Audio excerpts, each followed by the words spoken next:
अस्सलामुअलैकुम।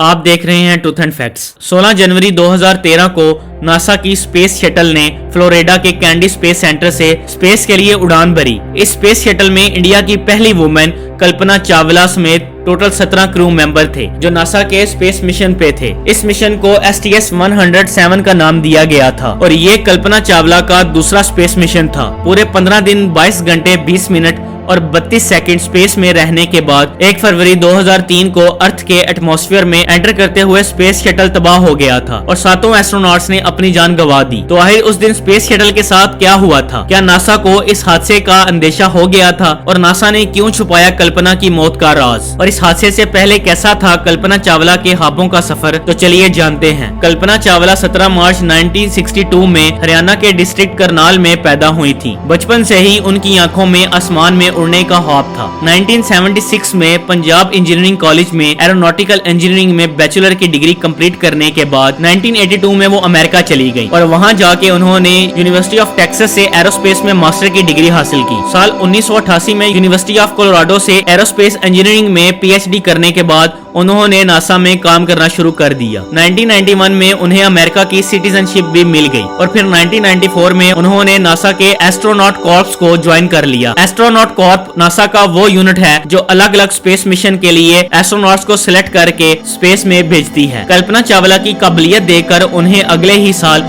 यानी 1996 में ही उन्होंने अपने पहले मिशन के लिए सिलेक्ट कर लिया। ये मिशन सक्सेसफुल रहा था। आखिर कल्पना की मौत कैसे हुई थी ये आप सब जानना चाहते हो। STS-107 नासा के 28th और कल्पना का सेकंड मिशन था। कल्पना का पिछला मिशन सक्सेसफुल होने के बाद नासा ने कल्पना को अपने 28th मिशन में शामिल कर लिया था जिसमें कोलंबिया स्पेस शटल का इस्तेमाल किया जाना था। यह मिशन 2001 में होना था पर इस स्पेस शटल में बार बार आती तकनीकी खराबी की वजह से इसके लॉन्च को तकरीबन 18 बार आगे किया गया। जब शटल में इतने सारे इश्यूज थे तो नासा को तभी समझ जाना चाहिए था कि शटल लॉन्च के लिए फिट नहीं है, लेकिन इस चीज को नजरअंदाज कर दिया गया और लॉन्च को 16 जनवरी 2003 के लिए शेड्यूल कर दिया गया। तो लॉन्च के कुछ ही मिनट बाद शटल के फ्यूल टैंक पर इंसुलेशन फोम का टुकड़ा टूटकर करीबन 800 किलोमीटर की रफ्तार से शटल के लेफ्ट विंग से टकराया, जिससे उसकी रीइंफोर्स्ड कार्बन यानी RCC से बनी हीट रेजिस्टेंस कोटिंग में 10 इंच का सुराख बन गया था। लॉन्च के वक्त इस पर किसी की नजर नहीं पड़ी, लेकिन लॉन्च के दूसरे दिन जब नासा के inter centre photo working group इस लॉन्च के वीडियो क्लिप्स को देख रहे थे तब उन्हें इस हादसे के बारे में पता चला। लेकिन नासा के इंजीनियर्स को ये इतना सीरियस नहीं लगा। उन्होंने फ्लाइट क्रू को एक हफ्ते तक इसके बारे में बताया तक नहीं और उसके बाद जब बताया भी तो बस इतना ही कहा कि थोड़ा सा डैमेज है,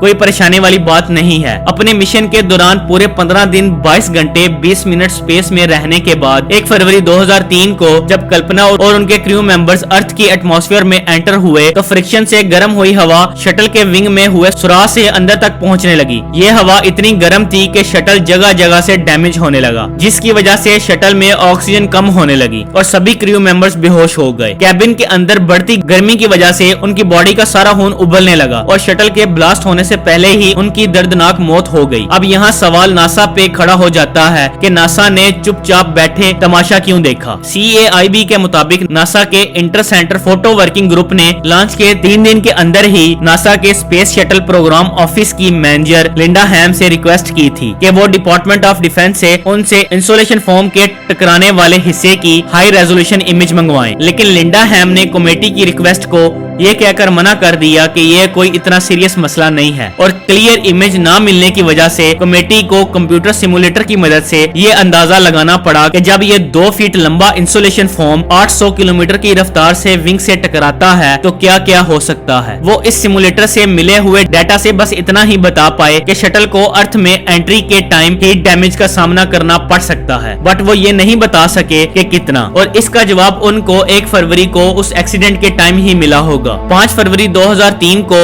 इंडियन गवर्नमेंट ने उनकी कंट्रीब्यूशन को देखते हुए ये अनाउंसमेंट की कि इंडियन स्पेस ऑर्गेनाइजेशन जितने भी शटल स्पेस में भेजेगी उनके नाम कल्पना सैटेलाइट होंगे। इसके अलावा नासा ने एक सुपर कंप्यूटर और मार्स प्लैनेट में एक पहाड़ का नाम भी कल्पना चावला के नाम पर रखा है। तो फ्रेंड्स, कैसा लगा आज का ये वीडियो मुझे कमेंट करके जरूर बताएं। अगर आपको ये वीडियो पसंद आया हो तो इसको लाइक करें और ज्यादा से ज्यादा शेयर करें और अपने इस चैनल को सब्सक्राइब करके नोटिफिकेशन बेल आइकॉन जरूर प्रेस करें ताकि आने वाली हर इंटरेस्टिंग और इन्फॉर्मेटिव वीडियो आप तक पहुंच सके।